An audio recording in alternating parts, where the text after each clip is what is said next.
So the first time I did stand-up comedy, the very first time, I did it at the Belly Room at the Comedy Store, which is the little tiny room upstairs.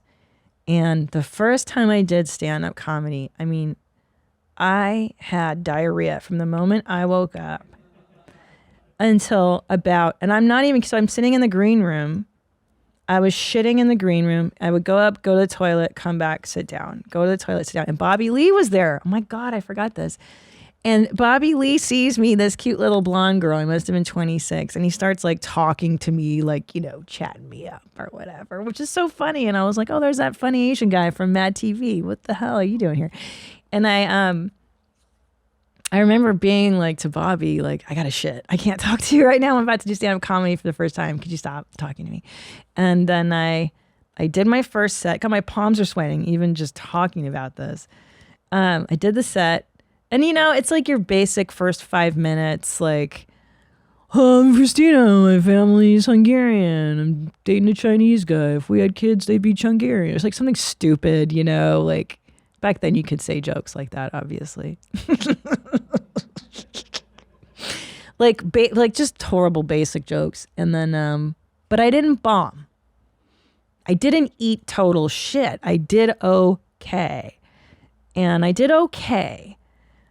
It's called beginner's luck. And a lot of people listening are like, I don't even know what I should do with my life. I don't know what I'm good at. Well, whatever you have beginner's luck at is generally the thing that you should just keep pursuing. So I had some beginner's luck. Like I knew how to talk to people. I was always good at writing. I was always good at speaking. But so anyway, I do my set and I did okay. I didn't eat shit. I didn't vomit.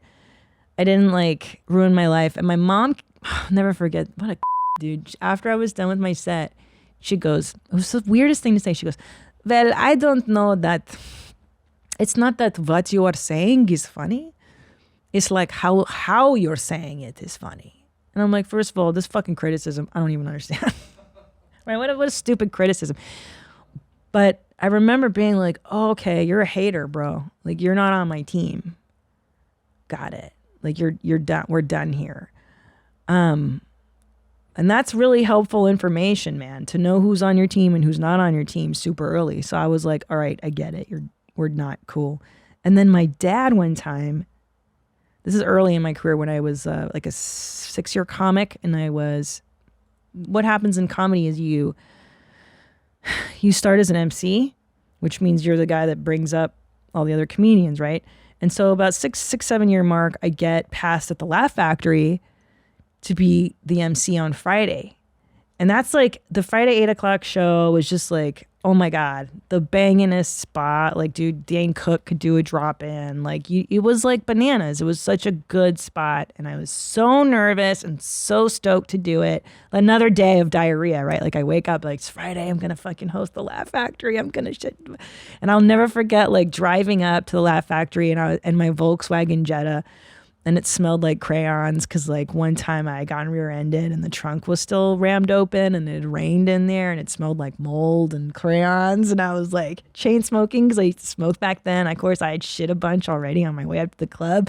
And I also would sweat so much that I had deodorant in my car. I would call it my comedy deodorant and I would fucking have it in the door. So like here I'm all fucking juiced, dude. I'm putting on my deodorant. You know, I pay $20 to park on Sunset because like they don't even fucking give you parking yet when you're an MC at the Laugh Factory. You still have to pay for parking. Like, because I'm telling you, like in comedy, I didn't make money until like 10 years into stand-up. Like you basically work for free for a decade. So when people complain about how much comedians are making, it's like, fuck you, dude. I worked for free for a decade. This is back pay, bro. Back pay. So I fucking get to the club and it's my dad has informed me that I'm coming to your show tonight. And I'm like, God, that sucks. Like, I don't want this. I don't need your support, right? Like, again, like, I don't need your fucking support. No, thanks.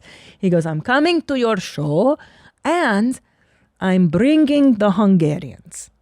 And I was like, fuck, dude. Like, the Hungarians, like, these are funny motherfuckers. Like, these Hungarians are dudes that I grew up with who would come to my house on Sunday night and just drink and smoke and tell jokes and like genuinely funny, like these blue collar guys.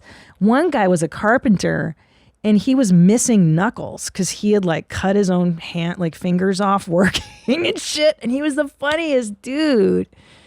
Yeah. And they were just these like hard Hungarian, they'd survived communism and the make dark jokes and the fucking laughing and drinking. And I just loved them so much. So I was super nervous. They were going to watch me perform and MC. And MCs usually, you don't do really well because you're the first comedian.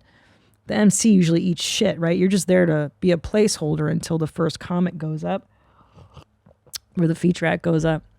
Because people are filing in. They are just parked. They just paid to fucking valet their car. They just left the house. The babysitter showed up late. They had to hurry down Sunset to get, people are settling into their seats. They're ordering their drinks. Nobody gives a fuck about the MC. So you just hope that maybe you get like a couple laughs towards the middle and then maybe the end. So here I am. I'm a 6-year comic. Doing some philosophy jokes still, which are kind of okay. It got me far enough. It got me to the Laugh Factory, but I hadn't really figured out my voice yet. I hadn't really, still, I don't know who I am really. I'm just probably newly married or about to be married. God, this gives me fucking sweat too, just talking about this. So I'm telling jokes and I forget what bit it is. And I say something about being Hungarian or whatever it is.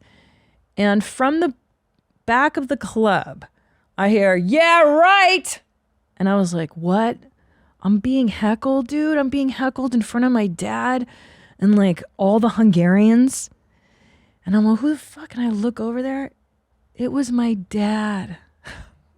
My own dad heckled me as I was hosting as an MC at the Laugh Factory, 8 o'clock Fancy Show Friday.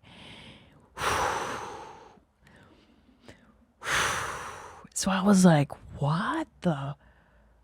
Are you kidding me? And you know what I decided then? What did I decide? Zolo, play my new drop. This is what I decided once my own father heckled me. Fuck me? No. Fuck you. That's right. Fuck me? No, fuck you. That's when I decided. I was like, hey man, this is not my team. Again, I lost my mother. She's not on my team. My father is now not on my team. Fuck me, fuck you. And I realized this is a very extreme version of what some of you might be going through.